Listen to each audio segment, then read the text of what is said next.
Ang desperadong tawag ay dumating tulad ng lagi, nanay na humihiling para sa aking presensya sa kabilang panig ng bansa.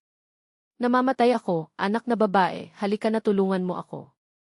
Ibinaba ko ang lahat sa Vladivostok at tumakbo papunta sa Voronezh, upang makita lamang siya sa isang formal na damit, nakangiti, na parang pupunta siya sa isang pagdiriwang. Ito ay para lamang sa iyo na makasama ang mga apo. Pupunta kami sa Vardar ng 10 araw. At naroon ang aking kapatid na babae, na may 3 anak at maleta sa paghatak, na parang ito ang pinakanatural na bagay sa mundo. Ano ang susunod kong ginawa? Hindi nila ito magugustuhan. Inilibing ako sa fee spreadsheets ng mapilit ng aking cellphone. Ang kanyang pangalan ay sumabog sa screen at bumagsak ang aking tiyan. Hindi sila kailanman tumawag ng ganyan nang walang kadahilanan. Kapag kailangan nila ng pera ay lumilitaw sila sa telegrama, pindutin ang AE at kahit na abala na tumawag. Kumusta, nanay? Sagot ko, sinusubukan kong panatilihing neutral ang aking boses. Karina D. Mahina ang tinig ni Antonina Igorevna, tulad ng isang dramatikong artista sa entablado. Anak na babae, ako ay may sakit. Nahihilo, sakit sa dibdib. Ang iyong ama ay nagtatrabaho at narito ako nag-iisa, inabandona. Isang mabibigat na katahimikan na sinusundan ng labis na buntong, hininga na nakikita mo lamang sa mga opera sa sabon. Kailangan kita, Karina. Masama. Kinakalkula na ng utak ko ang mga pagkalugi. Muli. At si Lida? Nakatira siya sa tabi ng pintuan. Ah, Lidadi.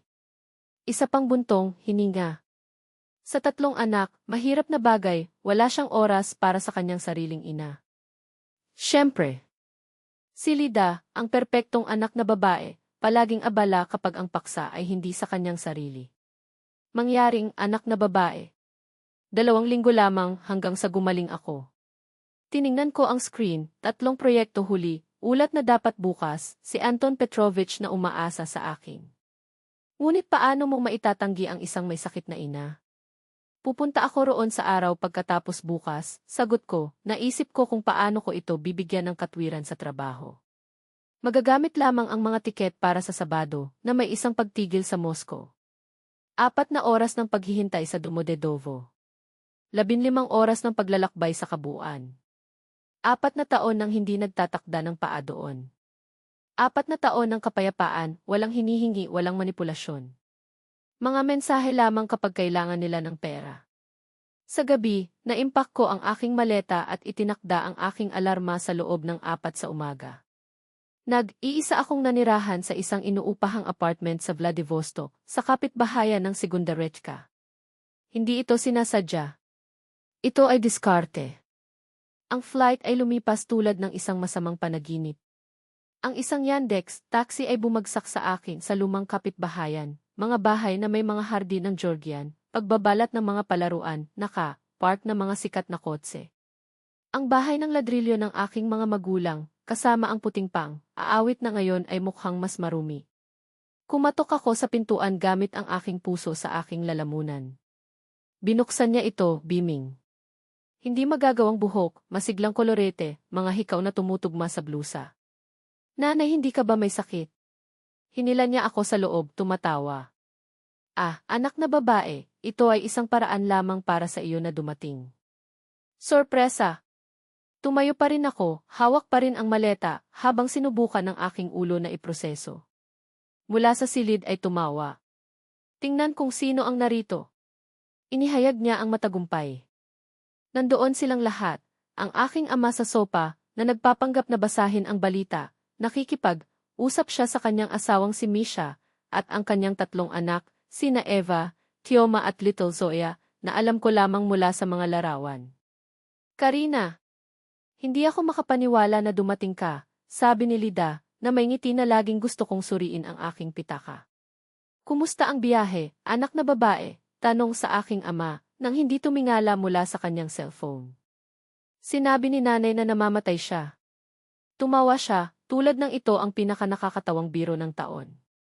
Ito ay lamang napupunta kami sa Vardar sa loob ng 10 araw. Lahat ng binayaran, wala lang kaming kahit sino na iwanan ang mga bata. Ito ay tulad ng isang balde ng malamig na tubig.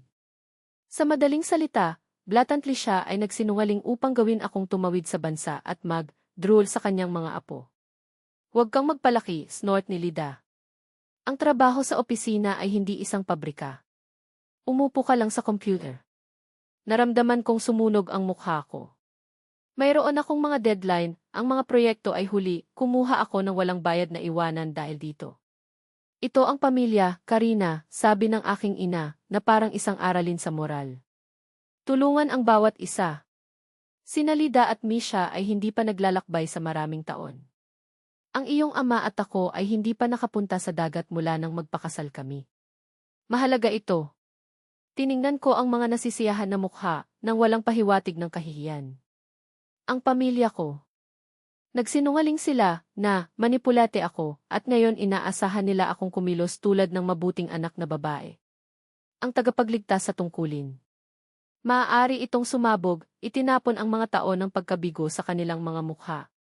Ngunit may pumigil sa akin.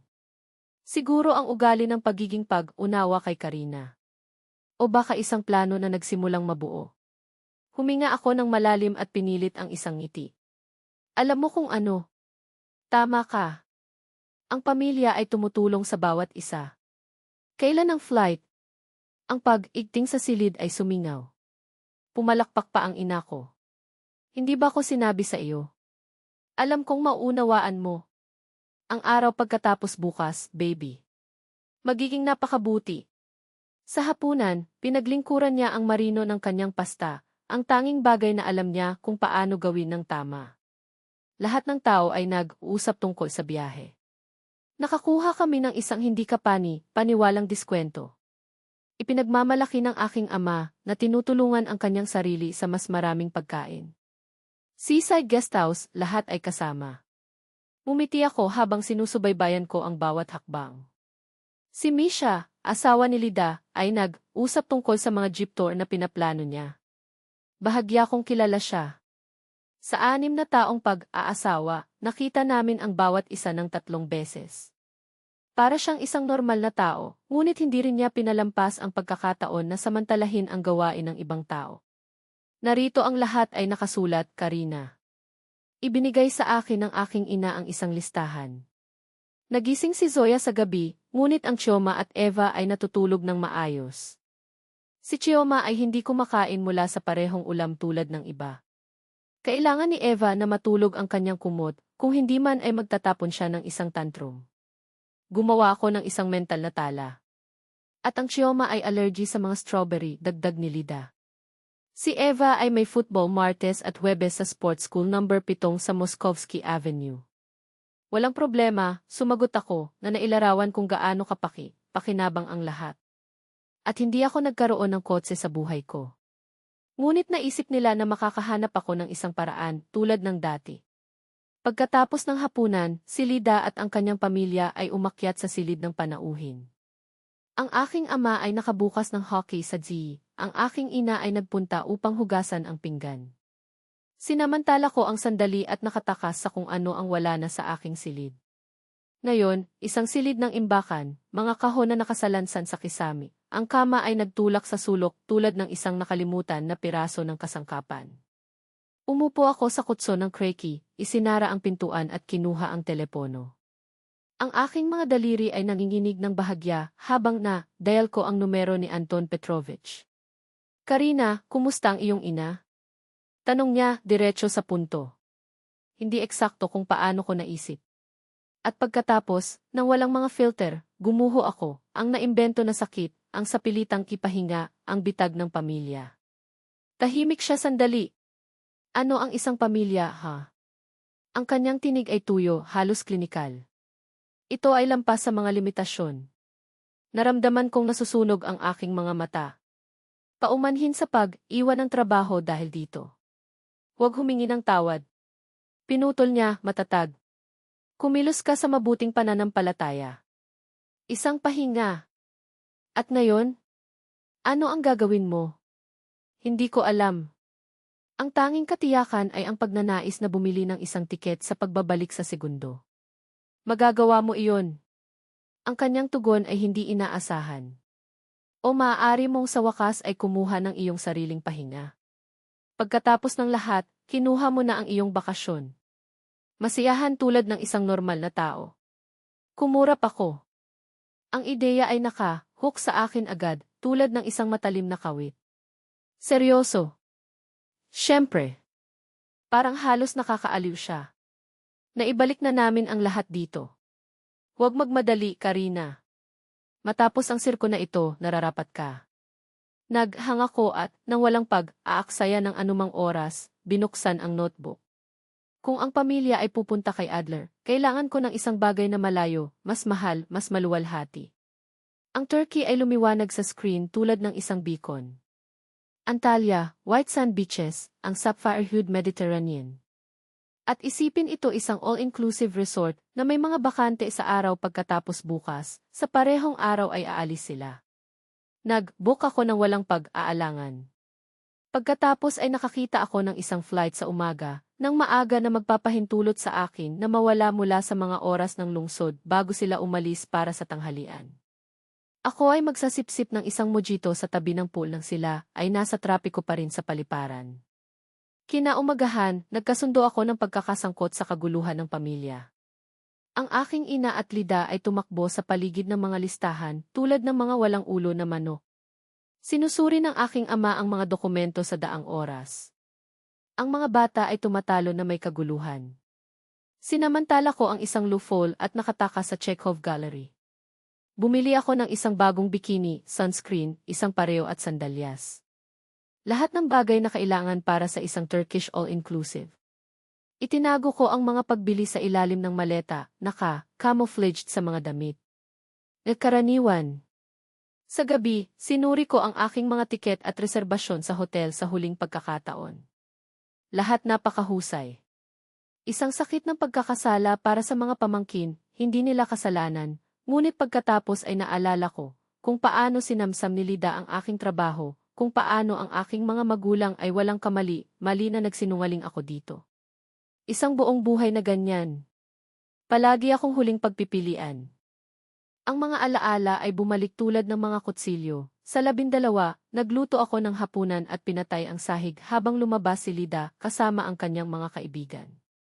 Sa 16 na, nagtrabaho ako sa isang supermarket upang bumili ng aking sariling mga damit at libro, habang siya ay nag-aral sa kolehiyo, binayaran, gamit ang kanilang pera.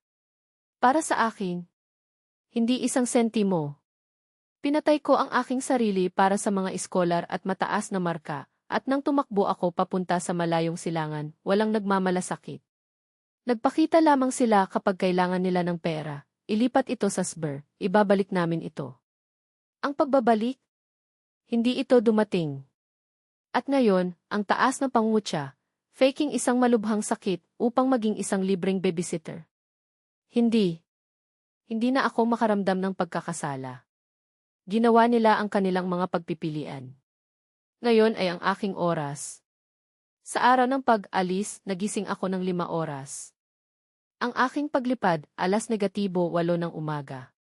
Sa kanila, 2:02 ng hapon. Kailangan kong umalis sa bahay ng 6:06 ng umaga upang makarating sa paliparan. Nagbihis ako ng katahimikan, binuksan ng mabuti ang bintana ng silid, tulugan. Itatago ng mga bushes sa hardin ang aking maleta hanggang sa kinuha ko ito. Ibinaba ko ang lakas ng tunog ng isang tinik at nagyelo, inaasahan ang isang hiyawan. Wala. Pagkalipas ng mga minuto, kumatok ang aking ina sa pintuan. Karina, gising ka na ba? Binuksan ko ito, nagbihis na may rehearsed ng ngiti. Naisip ko ang pagpunta sa merkado at sa parmasya. Bumili ng ilang mga bagay para sa mga bata bago ka pumunta. Anong pag-ibig? Ang kanyang mukha ay nailawan, tunay na nagpapasalamat. Nag-iiwan kami sa loob ng ilang oras. Bumalik ka, di ba? Siyempre. Ang kasinungalingan ay lumabas ng maayos, halos natural. Babalik ako sa loob ng 15 minuto. Bumaba ako, sinabi sa aking ama na naghahanda ng kape, pupunta ako sa parmasya. At tumakbo ako palabas ng pintuan.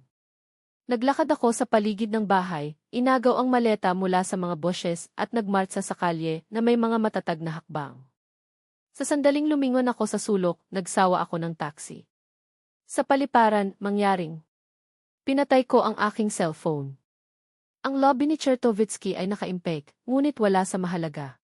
Sa unahang pagkakataon sa mga taon, naramdaman kong libre. Dumaan ako sa pag-check-in, seguridad, natagpuan ang aking gate. Hindi minsan ay binuksan ko ang telepono. Alam kong malapit na siyang sumabog sa mga tawag at mensahe. Bumili ako ng kape at magazine na upo malapit sa boarding exit. Dahil ang tawag ng aking ina, ito ang unang pagkakataon na nakaka-relax ang aking mga balikat. Walang humingi ng pera. Walang nagdidikta sa gagawin. Walang gumawa sa akin ang pakiramdam na hindi nakikita. Kapag inanunsyo nila ang pagsakay, sumakay ako sa eroplano na may ngiti mula sa tainga hanggang tainga.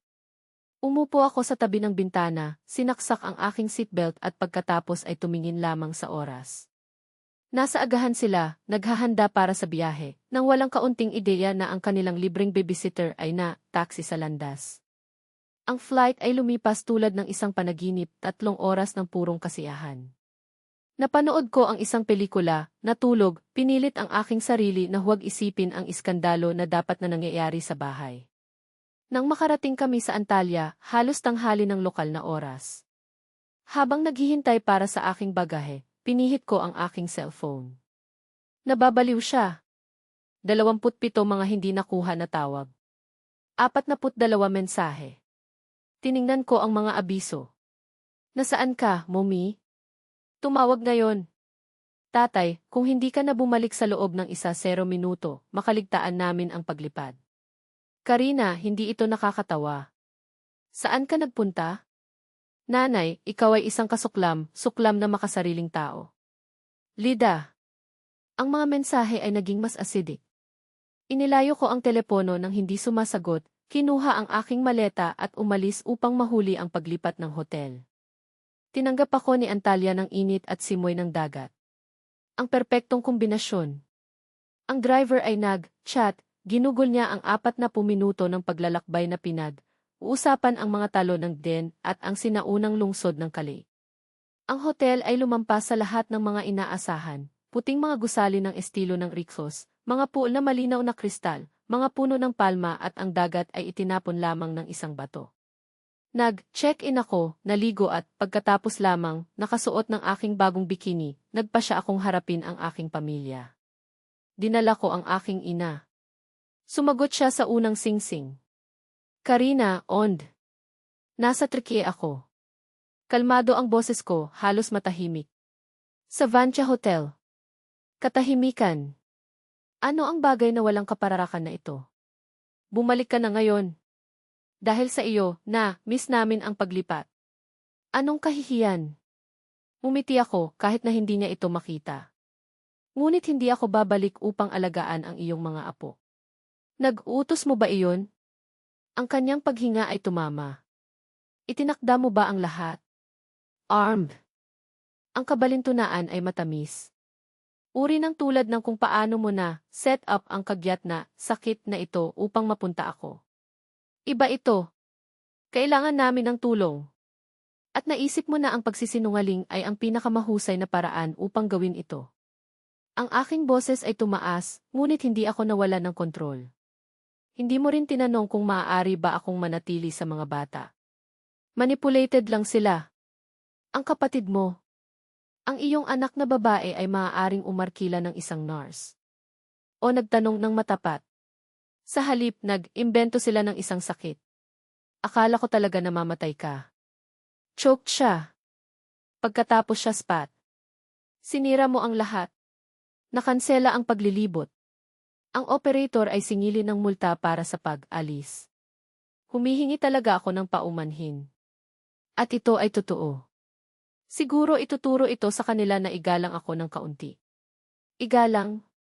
Pagkatapos ng ginawa mo, hindi tumatawa ako, mapait. Pagkatapos ng lagi mong ginawa, tumatawag lamang sila kapag nangangailangan sila ng pera. Pera na, sa katunayan, hindi na sila bumalik. Paano mo ako tinawag na makasarili? Paano ka maglakas, loob? Hindi. Paano ka maglakas, loob? Lahat kayo. Pagod na ako sa pagiging pakinabang, ang hindi nakikita, ang ng pamilya. At ngayon masisiyahan ako sa aking bakasyon. Bye, nanay. Naghang ako bago siya tumugon. Tumunog ulit ang telepono. Hindi ko ito pinansin na deactivate ang aparato at itinapon ito sa aking bag. Bumaba ako sa pool bar. Inutusan ang isang mojito at kumuha ng mahabang paghigop. Naramdaman ang lasa ng citrus na halong may maalat na simoy. Ang turkesa ng dagat ay kumislap sa ilalim ng araw tulad ng isang pangako. Sa unahang pagkakataon sa mga taon, naramdaman kong nasa tamang lugar ako. Ang mga sumusunod na araw ay mahiwagang. Nag-swam ako hanggang sa nawala ko ang oras, nagbasa ng mga nobela sa ilalim ng payong, sumigaw ng kaguluhan sa bangka ng saging na kinaladkad ng isang jet ski. Sa buffet, hinaplos ko ang aking sarili sa mga inihaw na talong kaya perpekto ako, halos umiyak. Binuksan ko ang aking cellphone minsan sa isang araw, upang suriin lamang ang mga email sa trabaho at mag-post ng mga larawan sa online. Ang mga selfie sa buhangin, mga cocktail sa bawat lilim ng bahaghari, postcard sunsets. Tumugon silid ka sa bawat kwento na may mga pribadong mensahe, inaasahan kong masaya ka. Hindi mapigilan ni nanay na umiiyak. Ang mga bata ay nagtanong tungkol kay Tia Karina. Hindi ko pinansin ang lahat. Patuloy akong nag-post, naway magalak sila sa buhay ko. Sa ika-4 na araw, nakilala ko si Ilya sa hotel bar. Pinalawak niya ang kanyang pananatili pagkatapos ng isang textile fair, HOTEX, na natapos ng maaga sa schedule. Naintindihan namin ang bawat isa kaagad. Nang sabihin ko sa kanya ang tungkol sa sirko ng pamilya, natawa lang siya ng tuyo, mayroon akong katulad na kwento. Tanging tumakas ako sa aking ex-mother-in-law sa mga biyahe sa trabaho. Ginugol namin ang natitirang linggo ng magkasama. Napakasarap na makasama ang isang taong nakakita sa akin bilang isang tao, hindi bilang isang malayang dalaga. Sa huling araw, naramdaman kong na-renew. Malakas. Nagpaalam ako kay Ilya sa pamamagitan ng pagpapalitan ng mga numero, nang walang mga ilusyon ang mga malalayong relasyon ay hindi para sa akin. Ngunit hindi ko rin ito pinagsisisihan. Bumalik ako sa Vladivostok na may 3 araw na bakasyon na naiwan, na dati kong naghugas ng damit, linisin ang apartment, at maghanda sa pag-iisip para sa trabaho. Sumulat si Ant Petrovich sa chat sa korporasyon na kumpirma, bumalik sa Lunes, tulad ng pinlano. Ang telepono sa wakas ay tumigil sa pamumulaklak ng mga hysterical na tawag mula sa pamilya. Ang katahimikan, gayunpaman, ay halos mas nakakagambala kaysa sa mga hiyawan. Hanggang sa bisperas ng aking pagbabalik, muling tumunog ang cellphone. Tia Marina, kapatid ng aking ina. Karina, ito ay Tia Marina, sinabi niya, na may kalmadong tinig na palaging tiniyak sa akin. Kamusta, Tia? Narinig ko ang tungkol sa nangyari. Ang iyong ina at kapatid ay tumatawag sa lahat na nagsasabing sinira mo ang kanilang bakasyon. Bumuntong hininga ako. Ano ang tungkol sa sakit na naimbento upang pilitin akong alagaan ang mga bata? Sinasabi ba nila ang bahaging iyon? Hindi inamin ang Tia Marina, kinalagkad ang kanyang mga salita. Ang detalyeng iyon nakalimutan na banggitin. Kaya sinabi ko sa lahat.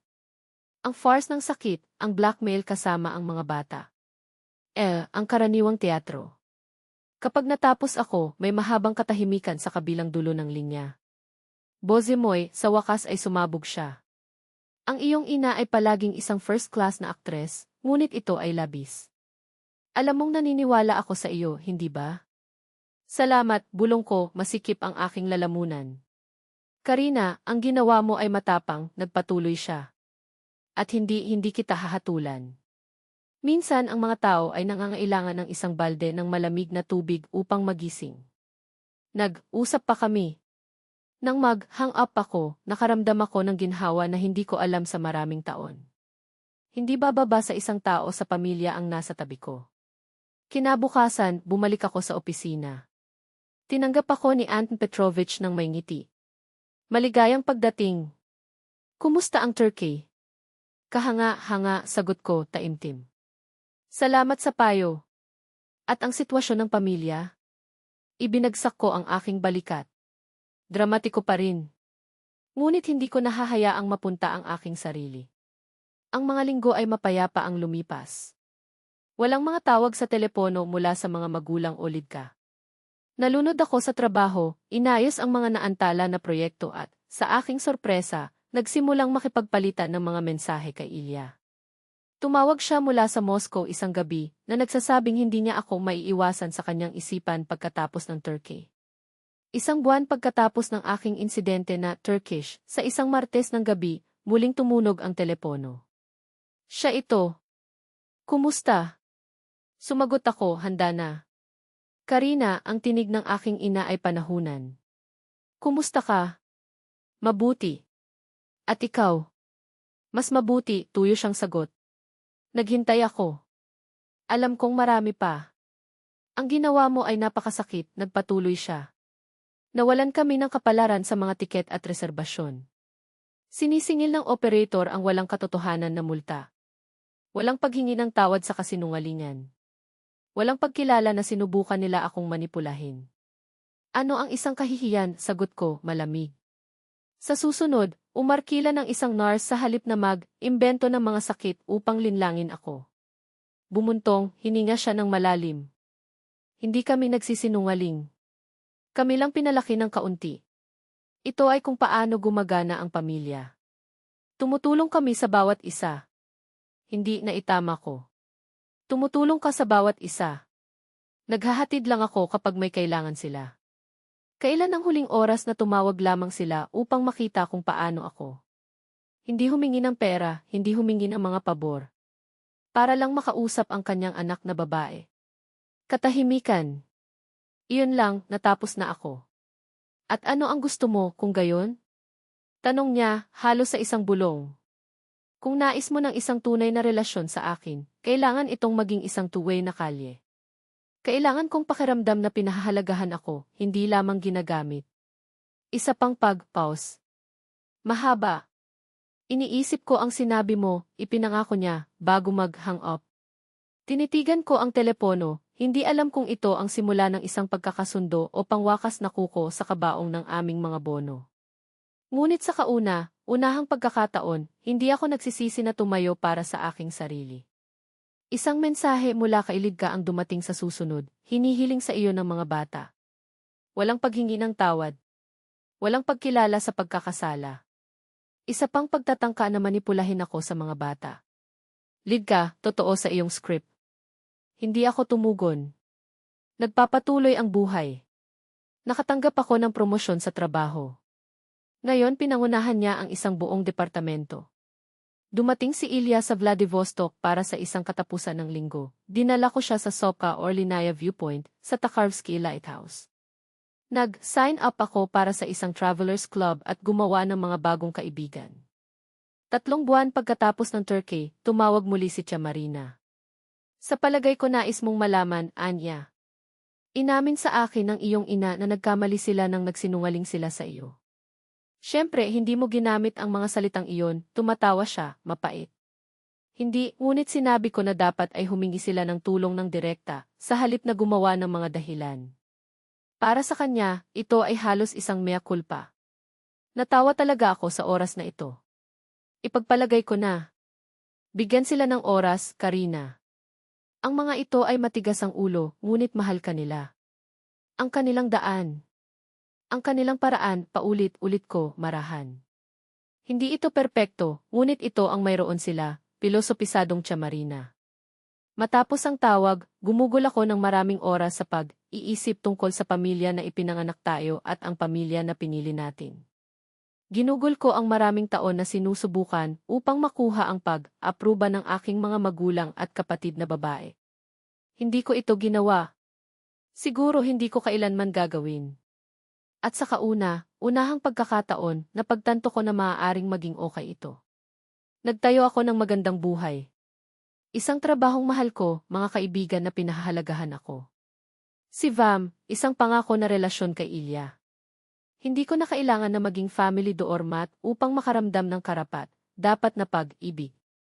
Makalipas ang isang linggo, dumating ang isang card sa mail. Sa loob, isang paglipat para sa parehong halaga na ihiniram nila sa akin. Sa likuran, ang nanginginig na sulat, kamay ng aking ina, paumanhin sa pagkaantala. Mga halik, ina. Hindi ito isang buong paghingi ng tawad. Hindi ito isang pangako ng pagbabago. Ngunit ito ay isang bagay. Isang pagkilala. Nagpadala ako ng isang maikling mensahe, salamat. Sila ay maliit na hakbang. Nais mo ba ng isang kabuuang pagkakasundo? Hindi ako sigurado. Isang bahagi sa akin, sa kabila ng lahat, ay hindi nakuha. Ngunit ang isa pang bahagi ang natatakot. Bumalik sa mga lumang pattern, maging maginhawa muli si Karina. Sa ngayon, pinapanatili ko ang aking distansya. Siguro isang araw makakahanap tayo ng isang paraan upang makabuo ng isang malusog. O baka hindi. Anyway, ayos lang ako. At naintindihan ko na ang paghihiganti, kahit na matamis, ay hindi ang gusto ko. Ang nais ko ay ang pagkilala, na makikita bilang isang tao na may sariling buhay, ang aking sariling mga pangangailangan, at hindi bilang isang mapagkukunang emergency para sa kung kailan ang mga bagay ay nahihirapan. Nag-vibrate ang telepono. Mensahe mula kay Ilya, darating ako sa Biyernes. Hapunan sa aming lugar. Umiti ako at sumagot, hihintayin kita. Ang buhay ay hindi perpekto. Komplikado ang pamilya. Ngunit sa unahang pagkakataon sa isang mahabang panahon, nabubuhay ako sa pamamagitan ng aking sariling mga patakaran na walang panghihinayang. Noong Biyernes ng gabi kami ay nasa Zuma, ang restoran na may panoramic na tanawin ng Golden Rock Bay. Tinanong ni Ilya ang tungkol sa pamilya. Kinakausap mo ba sila? Umiling-iling ako. Hindi gaanong. Sa ngayon, mas mahusay ito sa ganitong paraan. Ginugol ko ang buong buhay ko na sinusubukan kong maging kung sino ang gusto nila. Ngayon, natuklasan ko kung sino ang gusto kong maging. Itinaas ni Ilya ang kanyang baso upang matuklasan. Inihaw ko siya nang walang panghihinayang. At, sa unahang pagkakataon, ito ay isang ganap na katotohanan.